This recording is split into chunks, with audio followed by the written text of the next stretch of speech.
Hello दोस्तों, पिछले video में हमने पढ़ा था रियल नंबर के बारे में। इस वीडियो में हम लोग पढ़ेंगे काल्पनिक संख्या इमेजिनरी नंबर के बारे में। तो सबसे पहले डिफिनेशन को देखते हैं।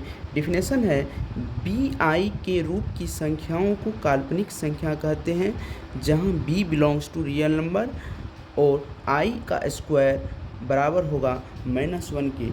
यानी कि अगर दो संख्या हैं, दो संख्या कौन कौन, एक बी है और दूसरा कौन है, आई है, दोनों यदि गुणा के रूप में रहेगा तो उसे हम काल्पनिक संख्या कहते हैं। जहाँ पर बी क्या होगा, बी हमारा एक वास्तविक संख्या होना चाहिए और आई क्या होना चाहिए, आई का स्क्वायर -1 होना चाहिए। आई का स्क्वायर -1 होने का मतलब हुआ आई कितना होना चाहिए, आई होना चाहिए स्क्वायर रूट। तो इसको हम लोग एग्जाम्पल से समझते हैं। एग्जाम्पल है स्क्वायर रूट अंडर 7 माइनस में, स्क्वायर रूट अंडर -7 है तो स्क्वायर रूट अंडर -7 को हम लोग लिख सकते हैं। स्क्वायर रूट अंडर -7 को हम लिख सकते हैं square root under 7 into square root under -1। यहाँ पर आप लोग देखिएगा कि ये हमारा क्या है, ये हमारा एक रियल नंबर है यानी कि बी है, ये हमारा बी है। और जबकि यहाँ पर ये इसका स्क्वायर -1 होगा यानी कि ये हमारा आयोटा हो जाता है यानी कि आई हो जाएगा। तो ये क्या है, हमारा एक काल्पनिक संख्या है। उसी प्रकार स्क्वायर रूट अंडर -3 को हम लोग लिख सकते हैं √3 इंटू स्क्वायर रूट अंडर -1 यानी कि ये हमारा बी हो जाएगा, ये हमारा आई है यानी कि ये भी क्या है हमारा, ये भी हमारा एक काल्पनिक संख्या है। उसी प्रकार से 5 आई है तो 5 हमारा क्या हो जाएगा, ये हमारा बी हो जाएगा और आई यहाँ पर पहले से दिया हुआ है यानी कि ये हमारा क्या है, ये भी हमारा एक काल्पनिक संख्या है।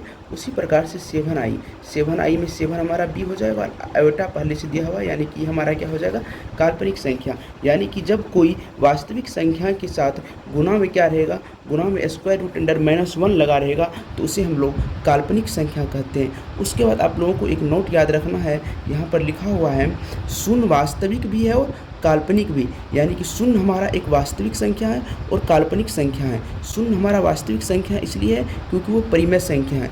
परिमेय संख्या इसलिए है क्योंकि शून्य को हम 0/1 के रूप में लिख सकते हैं। यहाँ पर एक हमारा क्या है, पूर्णांक है और ये भी हमारा पूर्णांक है, इसलिए एक वास्तविक संख्या भी है।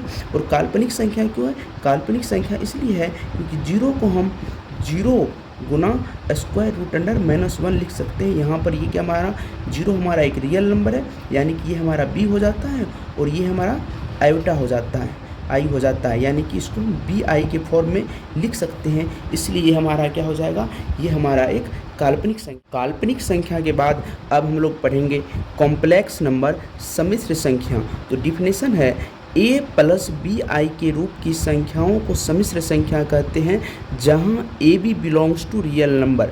अतः ए और बी दोनों हमारा क्या होगा, दोनों हमारा रियल नंबर वास्तविक संख्या और होगा और आई स्क्वायर इक्वल टू -1 यानी कि आई हमारा क्या हो जाएगा, आई हमारा स्क्वायर रूट अंडर -1 होना चाहिए।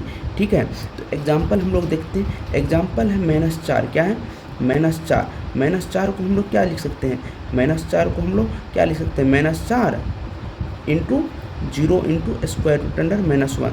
तो यहाँ पर देखिए हमारा ये ए है, यहाँ पर प्लस होगा, ये ए है, ये प्लस है, ये बी है और ये हमारा आयोटा है यानी कि इसको हम ए प्लस बी आई के फॉर्म में लिख सकते हैं। इसलिए ये हमारा क्या हो जाएगा, ये हमारा एक कॉम्प्लेक्स नंबर है। उसी प्रकार हम बात करते हैं 0 का। 0 भी हमारा कॉम्प्लेक्स नंबर है क्योंकि हम 0 को 0 प्लस 0 आई के रूप में लिख सकते हैं। ये हमारा ए है और ये हमारा बी है यानी कि ए प्लस बी आई के रूप में इसको हम लिख सकते हैं। ये हमारा क्या हो जाएगा, कॉम्प्लेक्स नंबर। उसी प्रकार से स्क्वायर रूट अंडर -2 है। स्क्वायर रूट अंडर -2 को हम लोग क्या लिख सकते हैं, स्क्वायर रूट अंडर को -2 को हम लिख सकते हैं 0 plus √2 into minus square root under -1 यानी कि ये क्या है, हमारा ए है, ये बी है और ये आई है यानी कि ए प्लस बी आई के रूप में इसको हम लिख सकते हैं। इसलिए हमारा क्या हो जाएगा, ये हमारा एक कॉम्प्लेक्स नंबर है।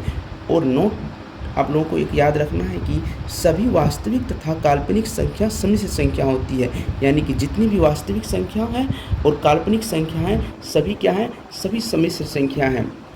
ठीक है।